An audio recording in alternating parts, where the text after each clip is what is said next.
tá conversando com o VAR ali. Eu não vi nada.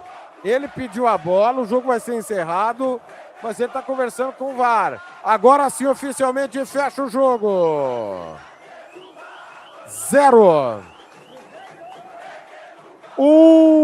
Em 30 segundos, o apito final.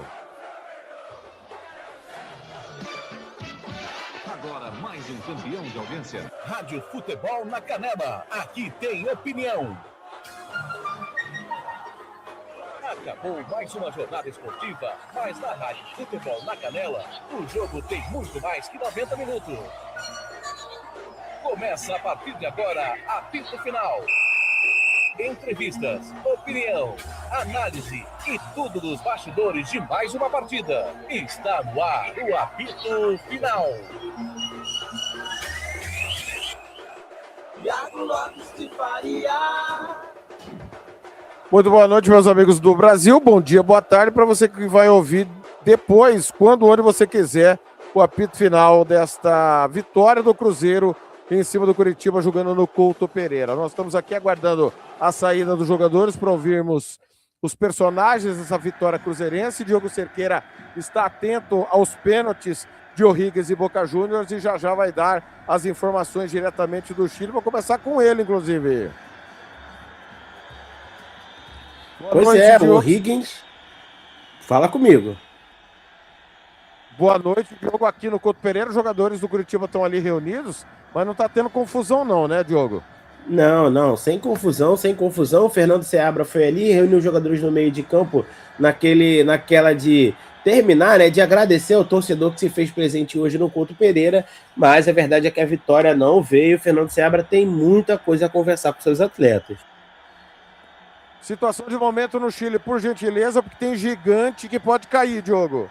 Pois é, tem gigante que pode cair, mas a verdade é que tá 3-2, né, para a equipe do Boca Juniors. A equipe do O'Higgins perdeu a terceira cobrança, vai para a quarta cobrança nesse exato momento e o Boca Juniors converteu a sua última, então tá 3-2. O O'Higgins não pode perder mais pênalti. E perdeu. O Boca, se fizer, vai fechar a conta. Estamos aguardando a saída dos jogadores, ver se alguém para atender a imprensa. Segue ali os jogadores do Curitiba no círculo central conversando. Eu chamo ele, o comentarista do jogo. Douglas Clayton. Douglas, boa noite, bem-vindo ao final. O Cruzeiro ganhou, mas eu acho que não convenceu. Você acha que convenceu, Douglas? Tudo bem? Boa noite, Thiago. Não convenceu. Não convenceu, poderia ter matado o jogo ali no lance do Bruno Rodrigues, mas não só isso, o número de gols perdidos, né? O Matheus Pereira chutou, não dominou. Cruzeiro tem muito ainda o que melhorar nesse Campeonato Brasileiro. Thiago. Jogador do Boca para fechar a série, deu uma cavadinha, o goleiro pegou, foi para cima dele. Vamos ouvir aqui o Lucas Ronier falando com o Canal Premier. Como fica o clima até o próximo jogo, que vai ser bem distante, né? Sem ser sábado, só no próximo contra a Chapecoense, depois de mais uma derrota no Couto. Sim, só resta trabalhar. A gente já vem trabalhando muito e tem que continuar trabalhando. A gente tem que conseguir reverter esse cenário aqui na nossa casa. E só com o trabalho que a gente vai conseguir. Tenho certeza que a gente vai conseguir voltar a vencer em casa, vai conseguir voltar ao rumo das vitórias. Seabra reuniu o grupo ali no centro do campo. O que ele falou?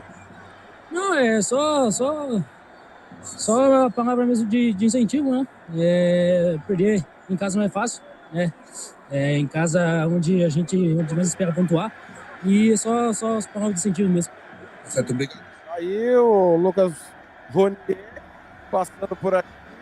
Torcida chamando o time de time sem vergonha. Matheus Pereira, o homem do gol, vamos ouvi-lo. Gente, da importância dessa vitória antes de uma fase decisiva da Copa do Brasil e também dessa fase artilheira sua. Nos últimos 4 jogos que você teve em campo, você balançou as redes em todos eles. Tá curtindo fazer gol também? Não, antes de mais, acho que primeiramente dá glória a Deus, né? A gente sabia que ia ser um jogo difícil, um jogo de aproveitar as oportunidades. Tivemos algumas chances no primeiro tempo para fazer, eu mesmo tive umas 2, não fiz. Mas eu acho que o coletivo está muito bem, a gente tem que ressaltar o coletivo, né? Acho que o gol fui eu hoje, poderia ter sido outro, mas eu acho que o time trabalhou bem a jogada, construiu, criou algumas jogadas importantes, foi muito bem nos equilíbrios defensivos, que era muito importante. A gente sabia que era um time de contra-ataque, que aproveitava bem esses contra-ataques, mas tivemos super bem. Acho que o time teve bem hoje. Estou feliz por poder fazer um gol, ajudar o time, mas mais importante é que o time está cada dia melhor, evoluindo e crescendo. Tá aí o Matheus Pereira falando. Diogo, vamos começar pelo lado do Curitiba. Opa, terminou? Terminou, o Boca Juniors se classifica vencendo as cobranças de pênalti por 4-3 na casa do O'Higgins, que perdeu 2 cobranças. Detalhe, para a cobrança que você falou, né, que foi um jogador que é o Tomás Aranda, né, um jogador revelação do Boca Juniors, tem 19 anos, foi ali com toda a pompa, né, bater de cavadinha, mas acabou perdendo e quase trouxe o O'Higgins de volta para a partida. Mas no final das contas o Boca Juniors conseguiu se classificar e vai para a próxima fase. Já confirmo contra quem vai ser o adversário do Boca Juniors. Se eu não me engano, é o Recoleta, tá? O Recoleta, que era do grupo do Santos. Muito bem, já no apito final a confirmação do adversário do Boca, mas Diogo, a gente sabe como as coisas funcionam em Curitiba, no Curitiba, né? A torcida pressiona muito, cobra muito, já tivemos dezenas de casos de violência. Tem essa questão do clima com o Fernando Seabra, que azedou a garapa. A torcida hoje vergonha. Só que se a torcida for por esse caminho e separar do time, a probabilidade do time desmoronar mais ainda e parar na zona do rebaixamento é enorme. Tudo bem que Grêmio tá mal, Vasco tá mal, Santos tá mal, Inter tá mal. Tem equipes piores que o Curitiba hoje. Isso é incontestável. Mas a torcida precisa levar esse time à permanência, ô Diogo. Pois é, eu entendo que a torcida do Curitiba deve ter ficado muito chateada, né, com a questão do Seabra e do Vasco. Aceitou, não aceitou, foi, vai, não vai. E aí só depois também, como a gente falou, né, demorou também para dar uma posição ao torcedor do Coxa, e isso fez, claro, com que o torcedor do Coxa fosse criando, né, na sua cabeça ali as suas próprias histórias, as suas próprias justificativas. E aí depois, na última coletiva, quando ele foi lá falar 8 minutos sobre isso, já não adiantava mais, pareceu mais uma desculpa do que uma explicação de fato.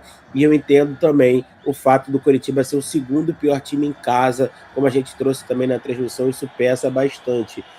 Eu não acredito que o Seabra vá ser sacado do cargo nesse momento, porque o Fernando Seabra, como eu disse, né, eu acho que é um treinador que tem um bom projeto, tem a sua oscilação, talvez esteja passando a primeira oscilação, né, na temporada aí do Coritiba. De fato, não venceu ainda depois da volta da parada para a Copa, mas o Coritiba precisa sim do apoio do seu torcedor, precisa dos seus torcedores para reencontrar não só o rumo da vitória, mas para reencontrar o rumo das pontuações. O Coritiba precisa pontuar.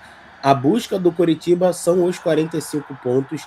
Essa era uma realidade lá no início do Campeonato Brasileiro e não pode se tornar refém do próprio bom desempenho, né?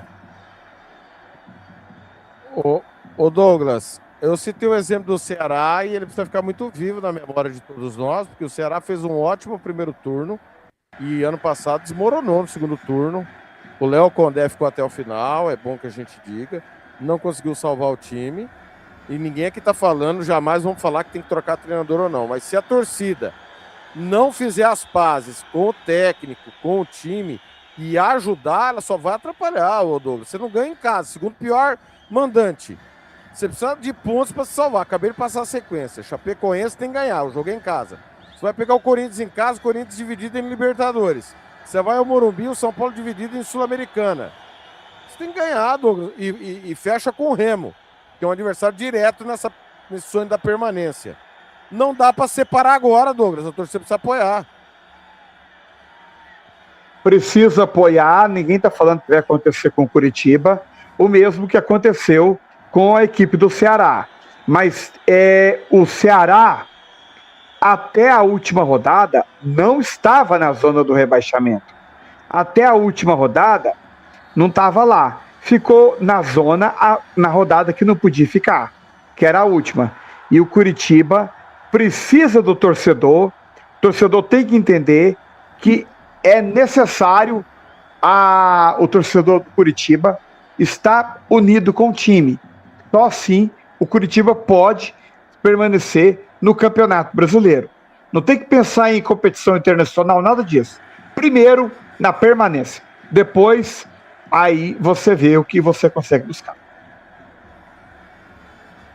Ô Diogo, a culpa dessa pressão hoje o Curitiba é refém da própria campanha ou é porque o rival, que também veio da segunda divisão, é a grande sensação do campeonato? Porque acho que ninguém esperava que o Atlético fosse terceiro colocado vindo da segunda divisão, né? O Atlético ninguém. Foi uma aberração quando caiu, né? O Atlético não era para ter caído pela estrutura que tem, salários em dia, caiu. Foi inexplicável. Foi inexplicável. Caiu, inclusive, em Minas, né? Podia cair Atlético Mineiro decidindo Libertadores ou Atlético Paranaense, caiu o Furacão. Essa pressão de hoje, tá? É porque despencou demais o Curitiba ou porque, além de despencar, o rival tá voando? Eu não acredito que o desempenho do rival esteja influenciando tanto assim nessa pressão, tá?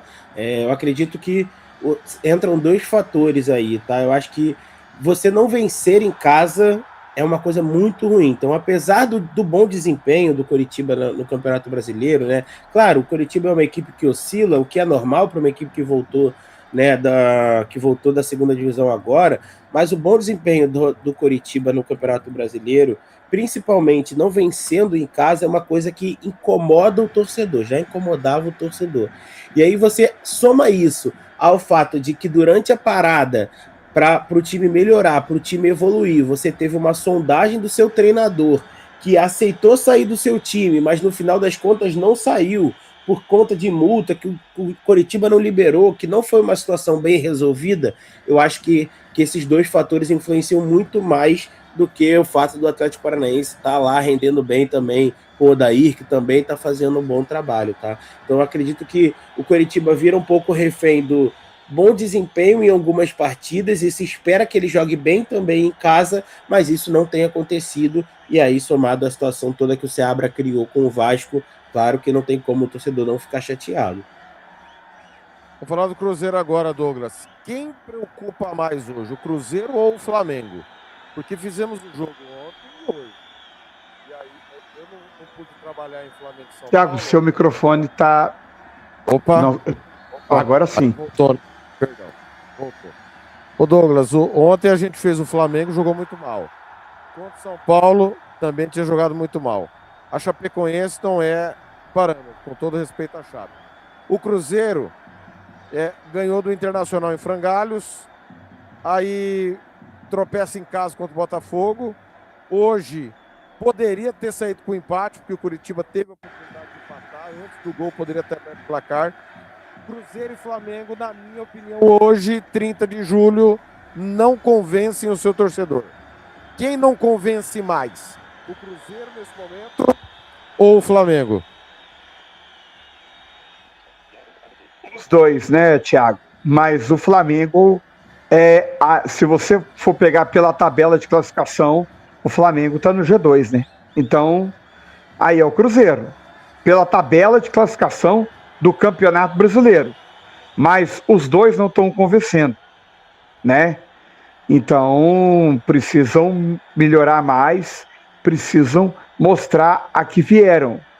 Porque é o seguinte, Campeonato Brasileiro, 38 rodadas, pontos corridos, é um campeonato que tem lesões, é um campeonato que você precisa de um banco à altura, e o Flamengo, mesmo com o dinheiro que tem, mesmo com o poderio financeiro que tem, também não está convencendo, né? Tá no G2, né? Poderia tá deixando o Palmeiras se distanciar, mas o Cruzeiro é que não está convencendo mais.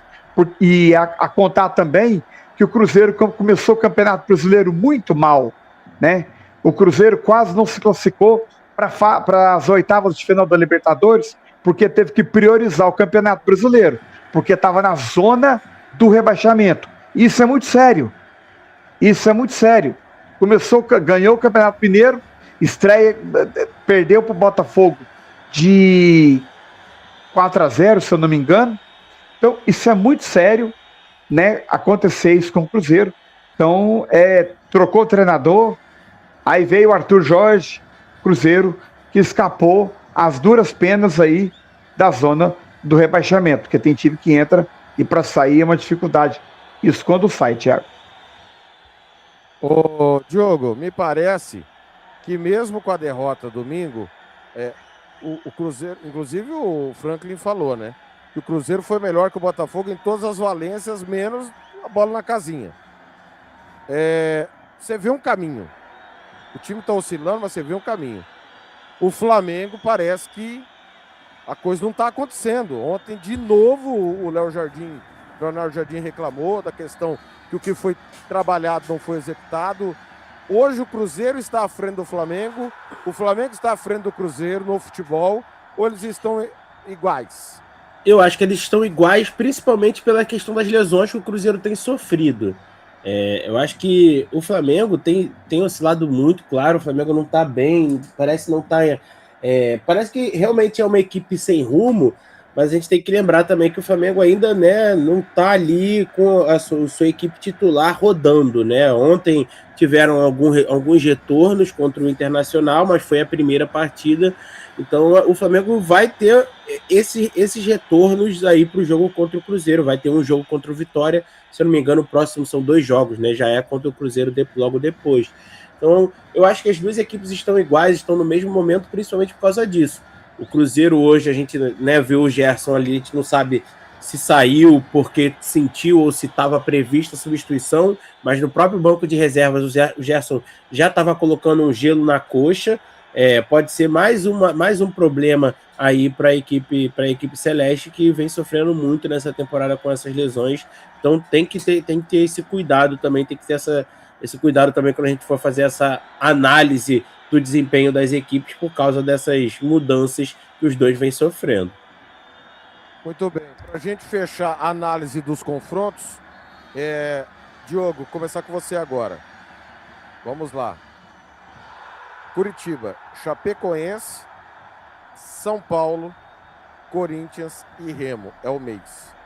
Curitiba tem 12 pontos, vou repetir. Chapecoense e Remo, confronto times da zona do rebaixamento. São Paulo, 2 pontos em 18. E o Corinthians melhorou, isso é incontestável, mas vai estar dividido com o Libertadores. É possível fazer quantos pontos? Eu acho que aqui 8 pontos em 12 é um bom resultado aqui. 8 pontos em 12. O jogo aí que o Curitiba não pode perder é do Remo, né? Acho que tá claro isso. Né? Eu acho que é isso. Tá ali para sair, né? Esse confronto direto não pode perder lá em Belém, né? É isso, até porque o último, né, desses confrontos, né, desse mês, e o Remo vem conseguindo vencer alguns jogos. Então, considerando que o Remo vai vencer 1 ou 2 jogos, não pode perder para o Remo no dia 30, né? Muito bem. Douglas, você pensa da mesma forma? Mais pontos, menos pontos? Não, acho que é isso aí, por aí, 8 pontos. Né? Porque o confronto com a Chapecoense, gente, futebol tudo pode acontecer. Mas o Curitiba, o jogo, principalmente o jogo é em casa ou fora? Sim, não, Curitiba. Se bem que o Curitiba é dentro de casa também, né? Mas o confronto contra o Remo é crucial que o Curitiba vença, é confronto direto. Porque se perde para o Remo, periga o Curitiba entrar nessa zona perigosa. Concordo com o Diogo. 8 pontos aí. Já o Cruzeiro, Douglas, vou começar por você agora. É favorito contra a Chape e não é favorito contra o Flamengo?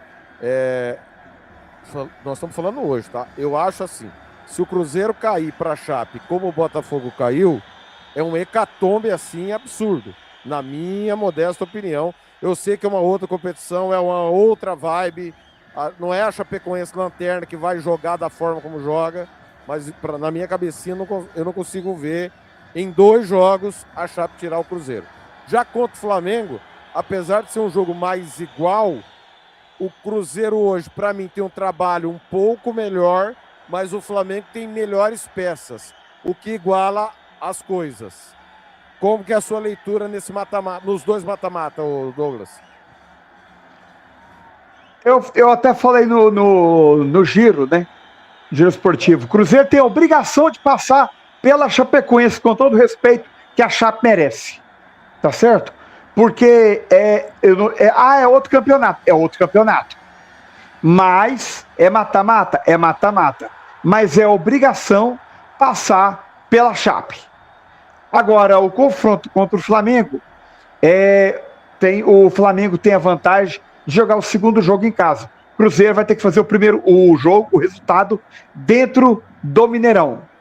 Mas é um confronto mais igual.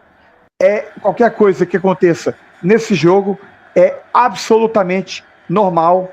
Aí não é nenhum absurdo. Não que seja absurdo a Chapecoense tirar o Cruzeiro em outras circunstâncias. Mas a Chape de hoje é como você disse, é um hecatombe se o Cruzeiro não passar. Diogo, sua opinião sobre esses dois confrontos? Eu acho que vou na linha também do nosso amigo Douglas aí. Eu acho que contra o Flamengo tudo pode acontecer. São duas equipes que hoje não estão apresentando aí um futebol tão claro assim, de alto desempenho, e até pelo nível, mesmo que tivessem o nível do clássico e o nível de jogadores que Flamengo e Cruzeiro tem, deixou essa partida tudo aberto, né? Um jogo de Libertadores. Agora, o mata-mata contra a Chapecoense, realmente o Cruzeiro precisa se impor aí. A Chape tem as suas limitações, conseguiu se classificar contra o Botafogo, claro, fez um bom jogo, fez 2 bons jogos até contra o Botafogo, mesmo perdendo o primeiro, mas nitidamente é a equipe do Campeonato Brasileiro, no momento do Brasil, da primeira prateleira do Brasil aí, que tem mais dificuldades, e por isso que o Cruzeiro precisa aproveitar, inclusive precisa aproveitar para ganhar confiança nesses jogos, tá? O Cruzeiro precisa aproveitar para vencer esses jogos e recuperar alguns jogadores aí, um movimento de recuperar confiança desses jogadores aí nesse final de semana, né? O jogo é domingo agora, dia 2, tá certo? Exatamente. 6h30 da tarde. Isso. Transmissão da Princesa do Oeste. Vamos escolher o pior em campo, de Curitiba 0, Cruzeiro 1. Agora você vai saber, na opinião da equipe Futebol na Canela, quem foi bom, ótimo, regular ou péssimo, o pífio e o patético do jogo. Olha, eu vou dividir. Raramente eu faço isso, de dar o pior em campo para quem entra durante o jogo. Mas eu vou dividir entre Felipe Jonathan e Bruno Rodrigues. O Felipe Jonathan não acertou nada do momento que ele pisou no gramado no lugar do Bruno Melo. E no gol ele chega atrasado e o gol acontece. O Jace deixa a bola passar, é verdade. Mas está totalmente atrasado o Felipe Jonathan. Ele bateu o lateral errado, fez cruzamento errado, não acertou nada. E o seu Bruno Rodrigues, pelo amor de Deus, Bruno Rodrigues, se é contra o Flamengo, pelo amor de Deus, se é no Maracanã, o jogo da volta, o Cruzeiro ganha de 1-0, fazer 2-0 para carimbar a classificação. Ele pipoca, porque para mim a palavra é essa, ele pipocou na frente do goleiro do Curitiba, do Morisco. Aí não dá. Então eu vou dividir entre os dois que entraram no segundo tempo. Diogo, e você? Gostei da sua avaliação, gostei sim da sua avaliação. Eu vou escolher o Bruno Rodrigues, tá? Eu vou escolher o Bruno Rodrigues. Eu acho que o cara que veste a camisa 9, já não é um jogador tão novo assim, é um jogador com muita experiência, e tudo bem ele querer ser ali parceiro, né, do Matheus Pereira, dar um passe para ele, mas a verdade é que o passe nem foi tão bom assim, nem deixou o Matheus Pereira numa condição de finalizar tão bem, e ele tinha tempo para decidir, para ter calma. Então acho que precisava ter matado o jogo ali. No final, o Coritiba ainda teve algumas oportunidades, poderia ter dado ruim, poderia ter sido um resultado muito pior com essa chance perdida do Bruno Rodrigues. E meu caro Douglas Cleiton de Andrade. Bruno Rodrigues, até agora não mostrou que veio, e hoje perdeu um gol que poderia ter matado a partida. Bruno Rodrigues, o cara que veste a 9, não pode fazer uma coisa dessa. Bruno Rodrigues, para mim, o pior em campo. Tá aí então, Bruno Rodrigues, o pior em campo, agora o melhor do jogo. E agora,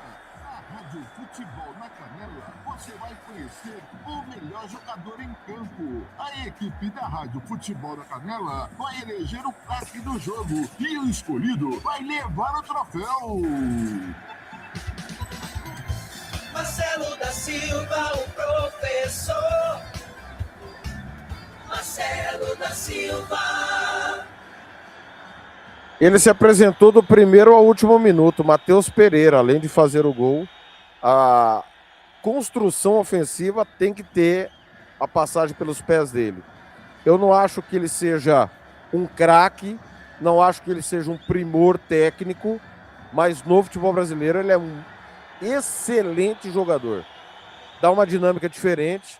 Talvez se ele tivesse mais juiz na cabeça, ele pudesse performar no nível melhor, inclusive fora daqui. Voltou muito cedo, mas hoje ele fez a diferença, incontestavelmente. Diogo. Eu vou acompanhar, vou te acompanhar, porque fez o gol, né? Foi o jogador que mais tentou, é o jogador, acho que mais constante, na minha opinião, dessa equipe do Cruzeiro.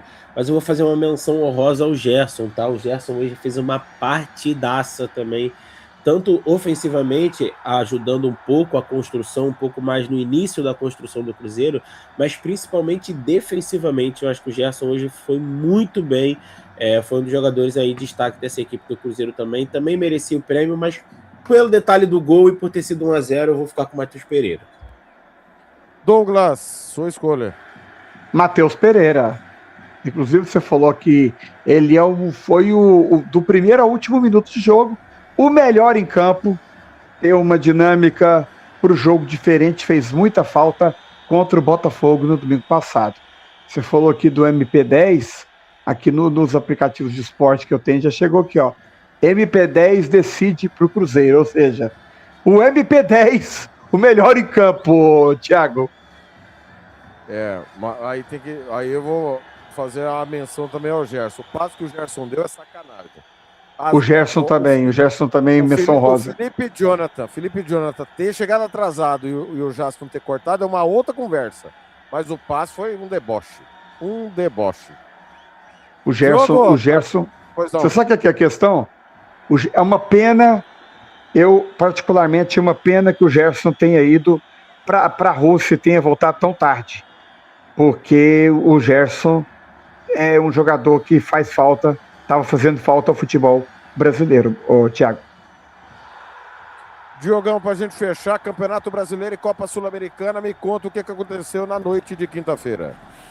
Pois é, a gente teve uma noite aí recheada de bons resultados, né? Resultados bem legais. A gente acabou de transmitir a vitória do Cruzeiro por 1-0 lá no Couto Pereira. Tivemos também mais cedo às 7h30 Corinthians e Atlético Paranaense 0-0. O Corinthians teve perdas aí de lesão, aparentemente Yuri Alberto e o Labiade já são lesões confirmadas. Do lado da Sul-Americana, a gente teve a classificação do Boca Juniors nos pênaltis. Perdeu para o O'Higgins por 1-0, no agregado 1-1 e classificou nos pênaltis por 4-3. A equipe do Boca Juniors classificou para a próxima fase. Caracas e Santa Fé também tivemos hoje, né, às 9h30. O Santa Fé se classificou com certa facilidade, venceu o primeiro jogo em casa por 2-0. O segundo jogo fora de casa em Caracas venceu por 3-0. E o Grêmio, meus amigos, o Grêmio se complicou, perdeu mais uma vez para o Bolívar, teve 2 expulsos, entrou numa confusão danada. Aparentemente a crise chegou no Sul, viu? E não é a crise de vento. Espero que essa não chegue em mais lugar nenhum, porque aqui saiu aqui do Rio de Janeiro ontem foi assustadora. Muito bem, Diogo, foi um prazer. Mais um show de informação. Até a próxima. Até a próxima, meu amigo TLF, meu amigo Douglas Cleiton, muito obrigado a todo mundo que ficou com a gente até agora, né? 0 hora chegando, batendo aí. É isso, uma satisfação enorme estar com vocês, meus amigos. Fui! Tá aí, esse é Diogo Cerqueira. Douglas, foi um prazer. Grande abraço, até amanhã no Giro. Até amanhã no Giro, Thiago, prazerão também estar contigo, também com o Diogo Cerqueira.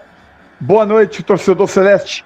Vai dormir mais feliz, mas é preciso ter cuidado nos próximos jogos. Boa noite, fiquem com Deus e até a próxima! Valeu, galera. Muito obrigado pela audiência, pelo carinho nos aplicativos de áudio, no YouTube. Princesa do Oeste agora também na Play Store. Baixe aí, Rádio Princesa do Oeste. Se inscreva no canal do YouTube. Vamos juntos. Amanhã, 9 da manhã, MS, 10 da manhã, Brasília. Planeta Bola, Rádio Futebol na Canela 2, Princesa do Oeste, APADV KDV, RWRMS, todos os nossos parceiros. Meio-dia, MS, 1 da tarde, Brasília. Giro Esportivo. Eu volto no sábado, na Copa do Brasil, nova jornada esportiva com Rafael Cabral e Douglas Clayton para Atlético Mineiro e Juventude. Valeu demais aqui no Cruzeiro. Curitiba 0, Cruzeiro 1. Canais da Rádio Futebol na Canela, na cobertura do Campeonato Brasileiro.